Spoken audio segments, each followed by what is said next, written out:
Hello everyone, I hope you're all doing very well. We're cracking on with Caps Have Donut legacy fighters from early Cold War that we need in DCS. And we're starting today with the Republic F-105 Thunderchief. Kind of awesome looking thing. So my memories, early memories of this plane are probably three memories. One is I remember my brother when I got into aviation. My older brother got me into aviation. He's about 15 years older than me. And I remember when I was a tiny little kiddie, he had, I think they're called Airfix models, hashtag other models are available, hanging on his ceiling. And one of the ones that always fascinated me was the Thunderchief. Kind of, 1 to 72 scale models. I always found it looked really cool and like a kind of spaceship and stuff. The second is these used to operate out of, I think, RAF Alconbury. One of the reasons I got into aviation, especially Cold War aviation, is I used to be situated, by fluke, I used to live between three major USAF bases in England, which is Lakenheath, Mildenhall, and Alconbury, and I was bang in the middle of the flight paths, so everything would come over, as well as A10. Before the A10s, I think, went to Alconbury, I was really just a tiny kid at the time. I think we had these thuds, these 105s over there.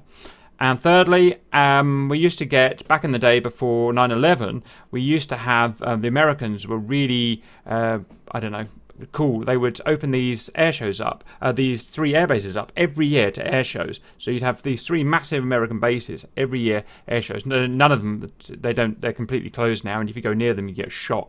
But back in the day, you could just go in there and look at the planes and stuff. It was awesome. Yeah, and I remember going to Alconbury, and I remember this flying at Alconbury. I think it's got a J79 in it. This, I might be wrong, but I think it did. And that big howl that the J79 always made, was really cool. So the Republic F-104 Thunderchief was an American supersonic fighter bomber used by the USAF, capable of Mach 2. Didn't know that. It conducted the majority of strike bombing missions during the early years in Vietnam War. So if you go back to the kind of late 60s and you look at the bomb runs on video being made, it's very often a Thunderchief dropping Mark 82s or napalm or whatever. It was the only American aircraft to have been removed from combat due to high loss rates, so it didn't do so good. Originally designed as a single-seat nuclear attack aircraft, a two-seat wild wheels version was later developed for the specialized suppression of enemy defenses role against surface-to-air missiles. I think it was the SEAD variants that we got at Alconbury. The F-105 was commonly known as the Thud. When the Thunderchief entered service, it was the largest single-seat, single-engine combat aircraft in history, weighing approximately, Jesus Christ, 50,000 pounds. I had absolutely no idea it was that big. That is literally enormous. That's heavier than anything I can think of. It could exceed the speed of sound at sea level and reach Mach 2 at high altitude. The F-105 could carry up to 14,000 pounds, which is pretty good, of bombs and missiles. The F-104 was designed primarily for low-level interdiction, and its low-altitude speed was its greatest asset when dealing with enemy fighters, such as the MiG-17 and the MiG-21. So these guys were around in Vietnam hunting USAF fighters and bombers. The F-105 managed 27.5 air-to-air victories. Based on combat experience, the F-105D was updated with a better ejection seat, additional armour, improved gun sights, and electronic countermeasures ECM pod on the wings. You can see we've got an array of the thuds there, two-seater versions. Oh no, sorry, two-seater and single-seater versions. Awesome. This is really interesting. The nozzle at the back. What is that all about, Ivan? Is that a nozzle that's been broken or something, or is that literally how they were? I'm not sure. I just thought it's interesting, so maybe the viewers can help us. Maybe that's how it diverged and converged, whatever the words are, with those four petals. Very interesting. Okay, Republic Aviation origins. The Republic Aviation started the Thunderchief as an internal project to replace the RF-84F Thunderflash, which first used characteristic wing root air intakes to make room for cameras in the nose section. Design team led by Alexander Kartveli examined some 108 configurations before settling on a large single-engine AP-63 FPX Advanced Project 63 fighter bomber experimental. Specifically AP-6331. The new aircraft was intended primarily for supersonic low-altitude penetration to deliver a single internally carried nuclear bomb. So this presumably was at the time in history where the high bomber threat had been neutralized by SA-1 and SA-2 of Russia, and so it was now about developing a fast, low-level bomber to go under the SAMs and deliver the bomb. The emphasis was placed on low altitude, speed and flight characteristics, range and payload. The aircraft would be fitted with a large engine and a relatively small wing with a high wing loading for a stable ride at low altitudes and less drag at supersonic speeds. Traditional fighter attributes such as maneuverability were a secondary consideration. Got a view of the cockpit here. Now that there, sir, is my kind of cockpit. Did we have a radar? Did it have an air-to-air radar or ground-to-air radar? I'm just looking at a scope. In the middle of the dash. I don't know, maybe on the later versions. That'll be, I need to research, and that looks quite cool. But anyway, great big ADI there, great big HSI there. I don't know where the speedo is. I mean, it's a very weird gauge there, whatever that is. I don't know what that is, but interesting. Maybe speed and Mach, I'm not sure, but pretty cool. Oh, and more or less same thing here by the looks of things. Interesting. It's got really weird speedo. It's used as kind of like what I call ladder gauges, strip gauges. And on the same on the right for altitude, I'm not really sure. Thud nickname was inspired by the character Chief Thunder Thud from the Howdy Doody television series. So, general characteristics. Crew, 1 or 2 for the F-104 FG variants. Assume the FG were the CAD versions. Payload, 14,000 pounds of weapons. Length, 64 feet. That's a big bitch. Wingspan, 34, nearly 35 feet. Height, nearly 20 feet.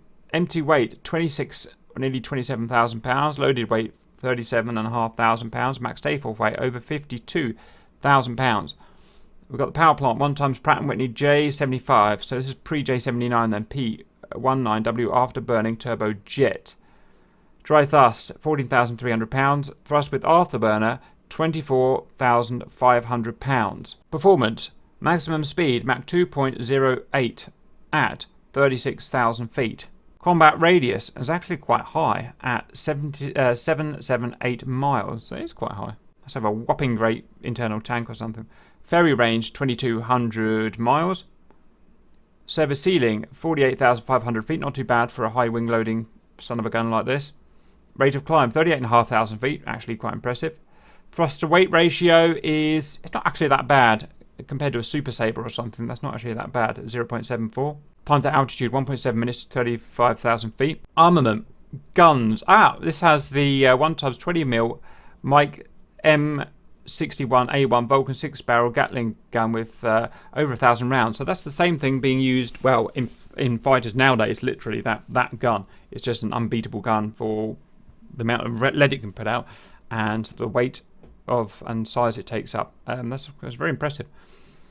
Hard points, 5 total, 4 under the wing, 1 Tenterline pylon station plus an internal bomb bay. Oh, it has a bomb bay, doesn't it? I forgot. With a capacity of up to 14,000 pounds of ordnance and provisions to carry combinations of... Yeah, right, bomb bay. Very interesting. So that's where the nuke would go, presumably.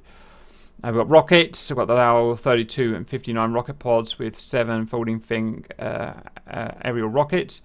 Missiles, the AIM-9 Sidewinder, presumably, what, B version? D version? B version, I'm guessing.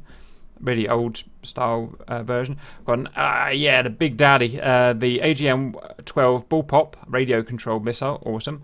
The AGM-45 Shrike anti-radiation missile, old school pre-harm radiation missile. Bombs, the M117 and Mark 80 series general purpose bombs. So 117 was, I believe, pre-80 series. And the 118 demolition bombs. Nuclear weapons, the B-24 and B-43 stored internally, and the B-57 and 61 cluster munitions of various types, including the CBU-24. Ooh, these are all old bombs. I've never even heard of a CBU-24. Very interesting. I've got a pair of them taking off there, which looks awesome, let's face it. Twin canopies up. Yeah, those strange, very strange 4-petal nozzles it's got. I never noticed that when seeing this plane. Very interesting. 3 of them taking off at once, which is pretty awesome. F-105 story. As pilot of an F-105 aircraft, Lieutenant Colonel Thorsness was on a surface-to-air missile suppression mission over North Vietnam. Lieutenant Colonel T, as we'll call him, and his wingman attacked and silenced a surface-to-air missile site with air-to-ground missiles, strikes presumably, or I don't know, and then destroyed a second surface-to-air missile site with bombs. In tile attack on the second missile site, Lieutenant Colonel T's wingman was shot down by an intensive anti-aircraft fire, and the 2 crew members abandoned their aircraft. Lieutenant Colonel T circled the descending parachutes to keep the crew members in sight and relay their position to search and rescue center. During this maneuver, a MiG-17 was sighted in the area. Lieutenant Colonel T immediately initiated an attack and destroyed the MiG. Because his aircraft was low on fuel, he was forced to depart the area in search of a tanker. Upon being advised that 2 helicopters were orbiting over the downed crew's position and that there were hostile MiGs in the area posing a serious threat to the helicopters, Lieutenant Colonel T, despite his low fuel condition, decided to return alone through a hostile environment of surface-to-air missiles and anti-aircraft defenses to the downed crew's position. As he approached the area, he spotted 4 MiG-17 aircraft and immediately initiated an attack on the MiGs, damaging one and driving the others away from the rescue area.